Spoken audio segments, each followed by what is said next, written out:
O Ministério Público Eleitoral defendeu a cassação do mandato do senador bolsonarista Jorge Seife por abuso de poder econômico.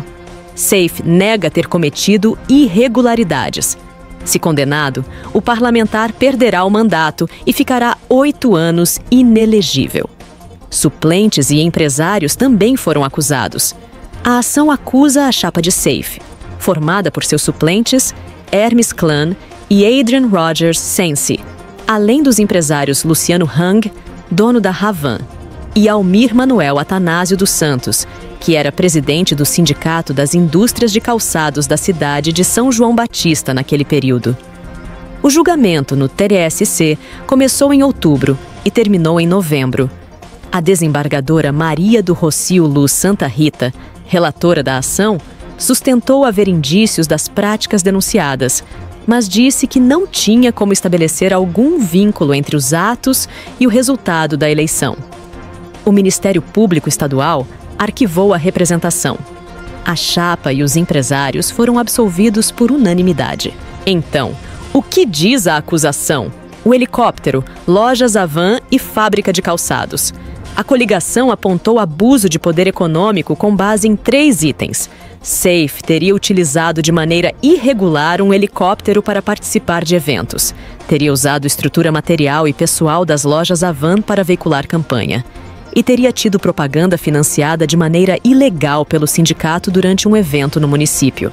Moro foi chorar para ministro com medo de ser cassado em meio às investigações na Justiça Eleitoral e no Conselho Nacional de Justiça, CNJ, da qual é alvo o senador Sérgio Moro, buscou o ministro do Supremo Tribunal Federal, Gilmar Mendes. Segundo interlocutores do ministro, Moro teme ter o mandato cassado e ser alvo de uma eventual ação penal que decorra das apurações e procurou Mendes por meio do senador Wellington Fagundes. No encontro, Mendes contou ter dito a Paulo Guedes, ex-ministro da Economia de Jair Bolsonaro, que um dos poucos méritos do governo anterior foi ter tirado Moro da Vara Federal de Curitiba.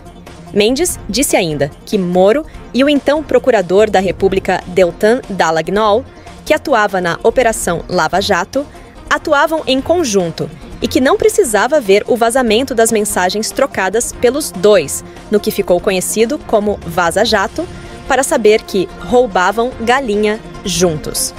O ministro contou ao senador que já tinha pronto o voto para o julgamento que terminou declarar Moro como parcial nos casos da Lava Jato e que os vazamentos só ajudaram a confirmar aquilo que já sabia. O ministro questionou o senador sobre a destinação do dinheiro dos acordos da Operação Lava Jato, objeto da apuração do CNJ sobre a atuação de Moro como juiz da Vara Federal de Curitiba. Moro negou irregularidades. Ao fim, Mendes recomendou que Moro aproveitasse o tempo no Senado para estudar. A biblioteca do Senado é excelente, disse o ministro do STF ao senador. O governador do Rio de Janeiro, Cláudio Castro, PL, criticou a ação do Ministério Público Eleitoral que pediu pela cassação de sua chapa nas eleições. O que aconteceu?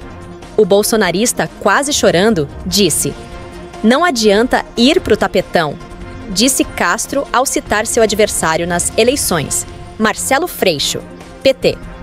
O resultado da urna tem que ser respeitado. O senhor Marcelo Freixo tem que ver o seguinte: a população não o quis, disse Castro em entrevista concedida após evento com o ministro da Educação, Camilo Santana. O parecer das procuradoras levou em consideração uma série de reportagens do UOL. Freixo, atualmente presidente da Embratur, usou como base as evidências de que a chapa cometeu abuso de poder político e econômico nos escândalos das folhas secretas da CEPERJA, Fundação Centro Estadual de Estatísticas, Pesquisas e Formação de Servidores Públicos do Rio de Janeiro, e da UERJ, Universidade do Estado do Rio de Janeiro. Além da cassação, as procuradoras pedem pela inelegibilidade de Castro e seu vice, Tiago Pampolha, MDB, por 8 anos. A denúncia foi analisada por Neide Cardoso de Oliveira e Silvana Battini.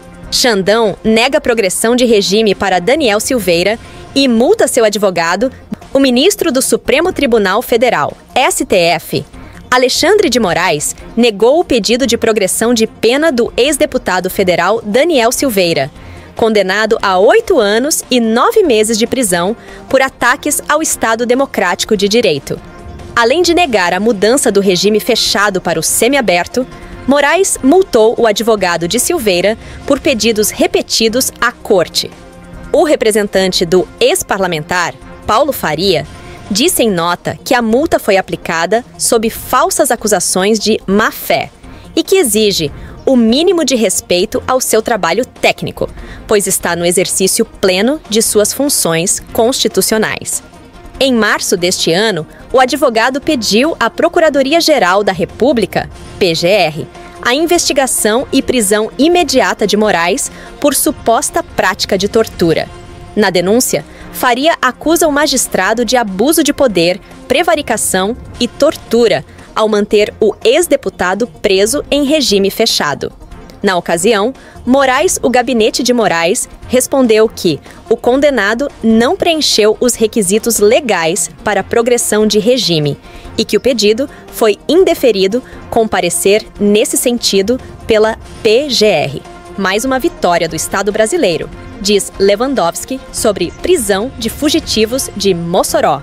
Rogério da Silva Mendonça e Deibson Cabral Nascimento fugiram da Penitenciária Federal de Mossoró em fevereiro e foram recapturados.